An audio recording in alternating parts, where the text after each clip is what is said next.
Welcome back. Sex, Church, and Culture. Part 2 of audio video I posted to Facebook. David Christopher uploaded to YouTube. David M. Christopher. Where did sex come from? Was it the Creator's Elohim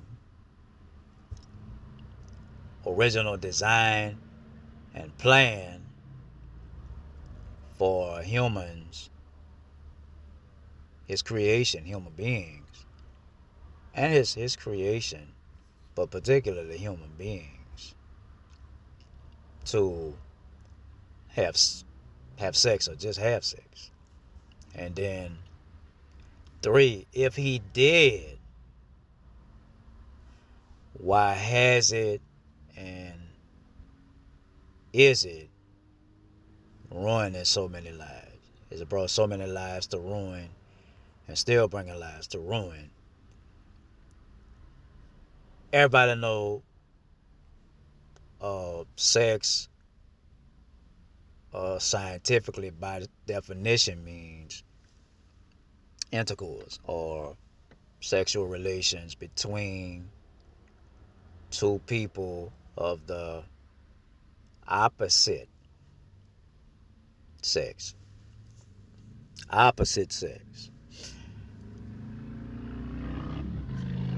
Partner, partner, motorbike passing by. But that's what it means. Intercourse. And it can be illicit. Very illicit and graphic. And it can become obscene. But was sex the Creator's original design and plan for humans? Was that all?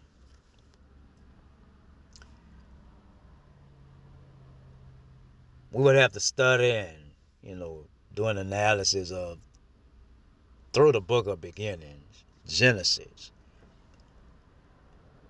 And when we study creation story or the story of creation,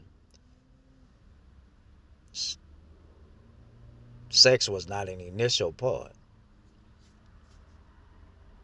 of creation.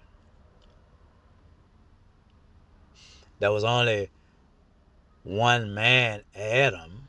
There was only one man. There was no other human being. Just Adam and the other creatures and the other animals or the other different kingdoms. But there was no other human being. And there are people they'll go and quote the scriptures, like one of them, be fruitful and multiply, replenish the earth. But if sex didn't exist then, what was the creator referring to? Or what did he mean if there wasn't any sex or any knowledge of it? If you keep doing a study of the book of Genesis, we can find out what happened. And you know what happened. Because of the deception and disobedience of man, Adam was deceived. Eve was deceived. Correction. Eve was deceived. And Adam disobeyed because he knew better. And she did too, because they were given a direct order, a command. They knew better. And which makes up the fall. We know as the fall. After they ate of the fruit that was forbidden, right? And the tree was forbidden for them to eat from. Because on that tree, It was knowledge of good and evil. But because Eve was deceived, Adam disobeyed, they ate of the forbidden fruit. There was a change that took place in them. There was a change that happened. And they started realizing things about themselves that they shouldn't have. And that's where it all started. And once they were expelled from the garden, which is known as the Great Expulsion or the Expulsion, they began to explore this knowledge. But here is the good thing: God can take bad and use it for redemption. You know, he can use it for redemption purpose, right? Let me just put that in there. He can use it for redemption. Even though it's bad, he can use it for good. He can use it for redemption.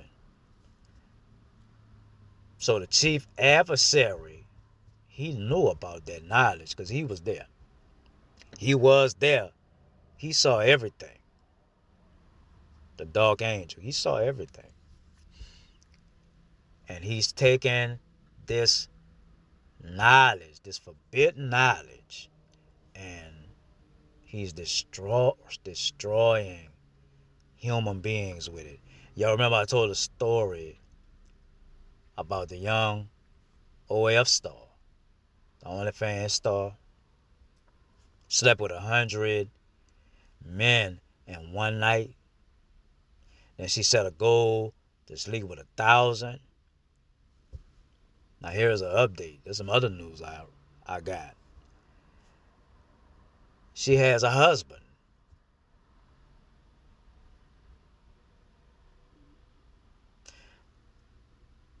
So if God originally desired and designed for humans to just have sex, why would a wife want to cheat on her husband? And that's even worse than cheating. And I've read some other stories where their wives were involved with sex work, involved with, um, you know, sensationalist content on social media, and husbands don't have any problem with it, and that's weird.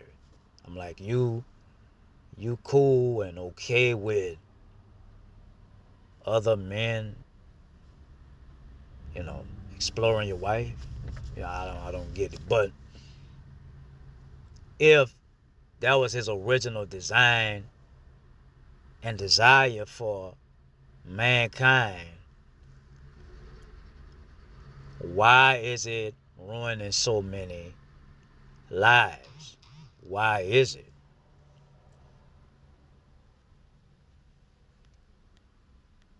That's because it wasn't. The adversary, our chief adversary, everybody know him as the devil. He's taking this knowledge and he is entrapping people with this forbidden knowledge in church and in culture. Knowledge that can be illicit, it can be obscene, it can be pornographic, immoral. He's taking this knowledge. It's even coming from pulpits. There's a well-known pastor. If I call his name, everybody know him, but I don't want to out him like that. He says such vulgar things in the pulpit, such obscene stuff in the pulpit about about his wife even before they were married. And he gave the congregation some base advice. I'm talking about some base advice. So if sex was the creator's original design, Why is it ruining so many lives? So I'll be back in another.